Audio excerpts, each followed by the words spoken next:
Okay, day 2, Romford Horror Festival. My name's Peter, part of the festival team, and I'm here to talk about Interlopers, fantastic feature film that we've just had screened at the festival. Would you like to just introduce yourself and your role within the film, please? Oh yes, my name's Dan. I'm the writer, director, producer, and a couple of other creative roles on the project. Yep.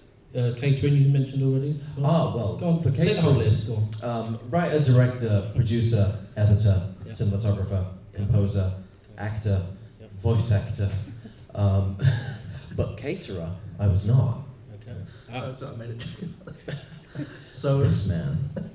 I'm Seth. I don't have as big a listed stuff as Dan, but I was the first assistant director and also part of the cast for this film. Who did do the catering? I did the This man catering. did do the catering. Excellent. What was the catering? Oh, it was great. It was all the finest little goodbye. Oh, and made just ransacked little. Emptied little. Really good. What does a first AD do? Can I just ask that question first? So a first assistant director basically makes sure that there's like no big disasters on set. Everything runs smoothly. Like we stay on schedule. Everyone's fed and watered. Complaints are met, and basically anything that the director shouldn't really have to worry about, the first AD has to combat with. So I'm basically his sort of like first mate of like how I would say it's like. If a film is like a ship and he's the captain, I'm the first mate. Nice. I think we need one of those first ADs.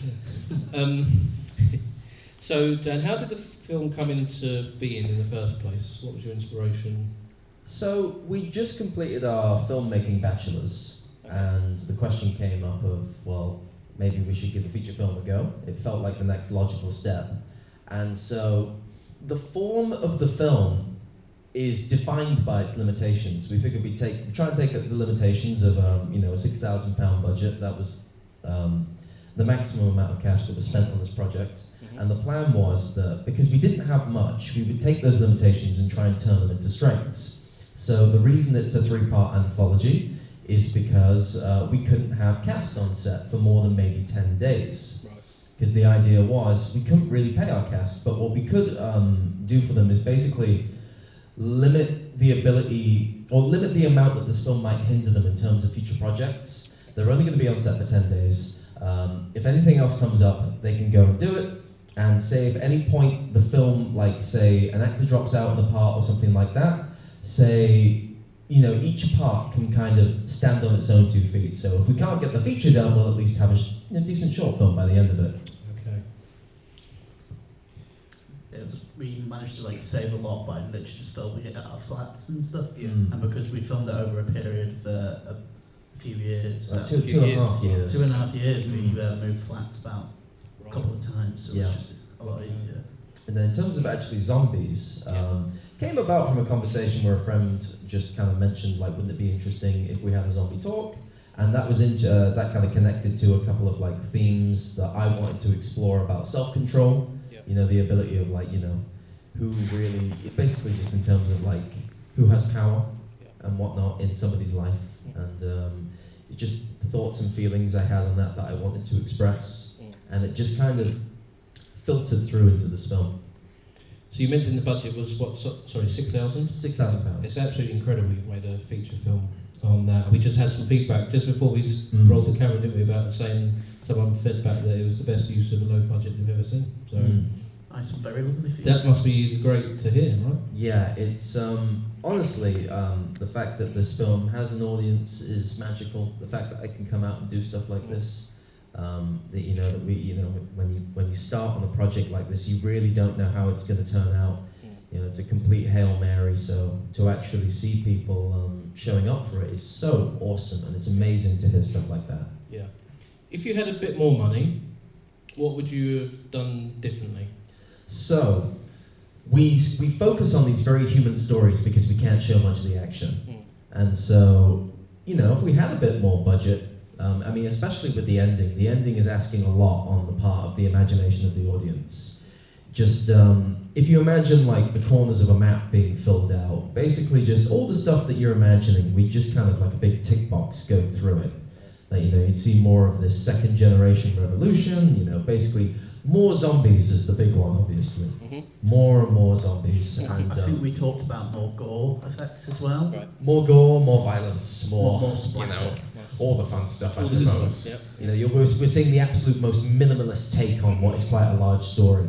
Yeah. And so... A few people ripped apart and stuff like that. Yeah. Making the original scripts, someone gets ripped apart. I can't remember which character it is, but they get ripped apart. A lot of it was downscaled when we practically figured out what we could and could not do. Right, okay. It was very much like we went through it all with, Dan went through it all with a fine coat to see like what we could and couldn't do. Yeah. How did you go about casting the whole film? Obviously, you're part So, of it, but one of our friends, who's playing the interloper character, they, with a few of their, a few other friends that they met through university, run a theatre company.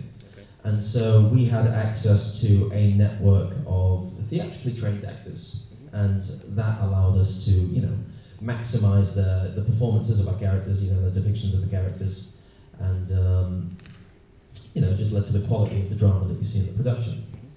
And yeah, it all started with just going through a theatre company really, and seeing all the people that attracts. Went absolutely enamored. Like, they were basically our casting, which is why their logo is up there as a co-producer of the film.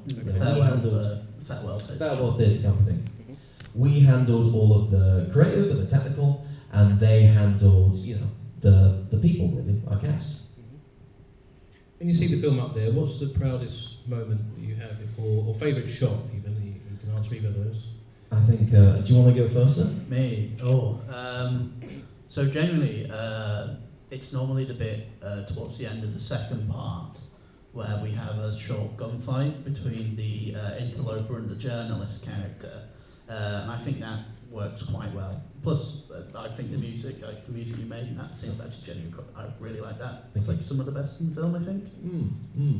Soundtrack hopefully coming soon. Do we actually have a soundtrack? We do. Yeah, so that's in the pipeline. I thought it was just in like a folder in your like laptop. Oh, well, it is for now, but it will be released hopefully someday. What's something that you learnt making this film that you'll take with you for your future projects? Many things. What do you want us to do? This whole thing was basically just like figuring out how to get to the finish line, and so, I mean, what Kubrick says, that, the best way to learn how to make films is to make films, and this was very much one of those things where, just from start to finish, in every facet of production, something was learned, some mistake was made, something was overcome. I think the biggest takeaway for me is, the experiment of doing this, large story on a small scale. It has its advantages, but it has a lot of drawbacks as well. And going forward next time around, in terms of doing something so ambitious, I think I want to tell a smaller story. I want to focus on something more insular.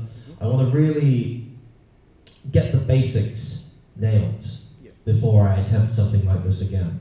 It's like, when you make your first film, you really do, there is that fear that it's also going to be your last film.